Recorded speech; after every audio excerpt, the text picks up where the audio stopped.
Okay Gayatri list ready అయ్యిందా హోంమంత్రి గారి దగ్గర?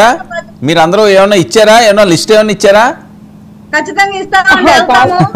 గాయత్రి గాయత్రి గాయత్రి చెప్తారు తనకి ఇవ్వండి.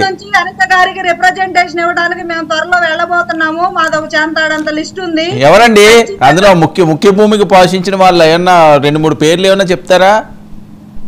వస్తాయండి, బయటకు వస్తాయి, అన్ని వస్తాయి. ఇంకెందుకు ఇచ్చే ముందు ఇంక దానికే ఉంది, ఇప్పుడే రేపన్నా తెలిసేదేగా.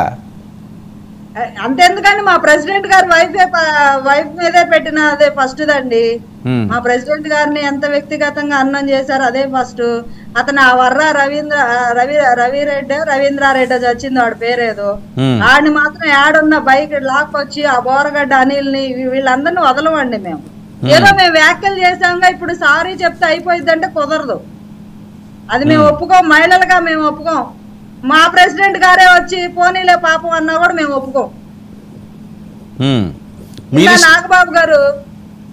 నాగబాబు గారు చెప్పారు అది రిజర్వేషన్స్ గురించి చెప్పండి అధ్యక్షుల వారు కానీ. ఖచ్చితంగా అధ్యక్షుల వారు దాని మీద దృష్టి అయితే సారిస్తారని చెప్పి నమ్మకం అయితే ఉందండి. నాగబాబు గారు ఆయన ఎకనామికల్ వీకర్ సెక్షన్స్ గురించి అప్పుడే మాట్లాడారు. సో ఇప్పుడు కూటమి అధికారంలో ఉంది కాబట్టి ఖచ్చితంగా దాని మీద అప్పుడు చంద్రబాబు నాయుడు గారు కూడా 5% ఇంప్లిమెంట్ చేస్తూ ఆయన ఆర్డర్స్ పాస్ చేయడం జరిగింది. అది ఎంతవరకు ఆగింది ఏంటనేది అది మళ్ళీ కదిలిస్తారు, దాని గురించి విచారణ చేస్తారు. గాయత్రి మీ లిస్ట్ ఎవరు? ఆవిడ కొన్ని పేర్లు చెప్పారు, బోరుగడ్డట, రవీంద్రట. కాదు అంటే ఇక్కడ ఏంటంటే ఏమైందంటే పేటిఎం బ్యాచ్ 10 మంది ఉంటారండి, పట్టుమంది. ఆ 10 మంది ఇప్పుడు పార్వతి గారు చెప్పిన అదే లిస్ట్ ఉంటుంది, నేను చెప్పిన అదే లిస్ట్ ఉంటుంది, అనిత గారు చెప్పిన అదే లిస్ట్ ఉంటుంది, అమిత్ షా చెప్పిన అదే లిస్ట్. అంటే ఆవిడ పూర్తిగా చెప్పలేదు, బోరుగడ్డ అనిల్ పేరు తప్ప మిగతా ఏవి కూడా క్లారిటీ లేదు. ద్వారంపూడి చంద్రశేఖర్ అని ఒకడు ఉన్నాడు, నాగార్జున యాదవ్ అని. అంటే కొంతమంది టూ అబ్యూజివ్ ఉన్నారు. ఏదన్నా కానీ అన్నిటికీ సజ్జల భార్గవ అనే అతను వెనకండి వీళ్ళందరినీ ముందు నిలబెట్టి వీళ్ళందరినీ సైనికుల్లో నిలబెట్టి అందరి మీద దాడి చేయించాడు. సో మరి కుంభస్థలాన్ని కొడతారా లేకపోతే ఈ పిల్ల గ్యాంగ్ అంతని లేపుతారా అంటే లేపటం కేసులు పెడతారో తెలీదు. ఇప్పుడు ప్రత్యేకించి లిస్ట్ ఇవ్వడం కాదు, మేము ఎప్పటి నుంచో వీళ్ళందరి మీద కేసులు పెట్టి ఉన్నాం ఆల్రెడీ. మరి పార్వతి గారు ఎన్ని పెట్టారో నాకు తెలియదు కానీ మొత్తం మా అంటే టీడీపీ తరఫు నుంచి చాలా మంది మీద కేసులు ఉన్నాయి. అవన్నీ ఆ రోజు ఏంటంటే బబ్బుని ఎవరు తీసుకోవాలి. అప్పుడు స్టేషన్కి వెళ్ళి కేసులు పెట్టినా కూడా సజ్జల భార్గవ రెడ్డి వీళ్ళందరి మీద కూడా మీరు ఆల్రెడీ కేసులు పెట్టారా? బోరుగడ్డ అనిల్ వీళ్ళందరి మీద అందరి మీద ఎప్పటి నుంచి ఉన్నాయి కదా కేసులు, ఇప్పుడేంటి ఏ రోజు నుంచో ఉన్నాయి కేసులు. సో ఎఫ్ఐఆర్ ఫైల్ అయినాయా గాయత్రి? ఎఫ్ఐఆర్ ఫైల్ అయినాయా? అదే అవ్వలేదు అదే కదా మేము అప్పుడు కూడా పోరాడింది. గాయత్రి గారు డీజీపీ ఆఫీస్కి వెళ్ళి కూడా కంప్లైంట్ ఇచ్చాం, ఎవరు తీసుకోవాలా? వెళ్ళాము. అంటే ఇప్పుడు ఏమైందంటే మేము కూడా ఇక్కడ కమిషనర్ ఆఫ్ విజయవాడ దగ్గరికి వెళ్ళినప్పుడు ఆయన పేరు ఏదో ఉంది, టాటా సంథింగ్ ఏదో ఉంది.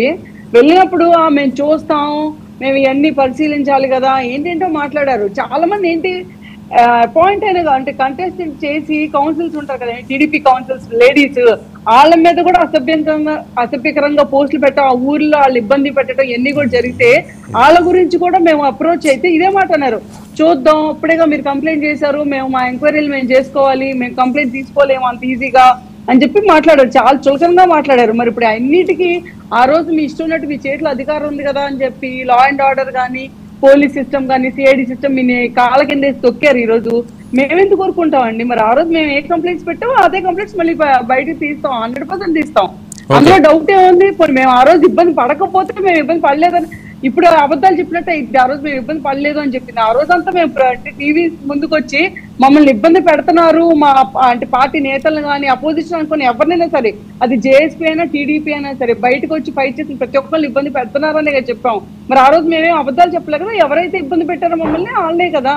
ఈ రోజు ఇందాక ఇప్పుడు లక్ష్మణ్ గారు వచ్చి కూర్చున్నారు, లేకపోతే ఇంకెవరైనా వచ్చి కూర్చున్నారు, వాళ్ళు మర్యాదగా మాట్లాడితే మాకు మర్యాదపూర్వకంగా మాట్లాడతాం. కానీ మాకేం పని వాళ్ళ మీద మేము కేసులు పెట్టడానికి? ఎవడైతే లైన్ క్రాస్ చేయి ఒళ్ళు పై తెలియకుండా గడ్డి తిన్నోడు మాట్లాడతారు చూడండి, అంటే జంతువులు మాట్లాడితే చూడండి, పిచ్చి కుక్కలు మాట్లాడితే అలా మాట్లాడిన వాళ్ళు మాత్రం 100% వాళ్ళ మీద ఉంటుందండి.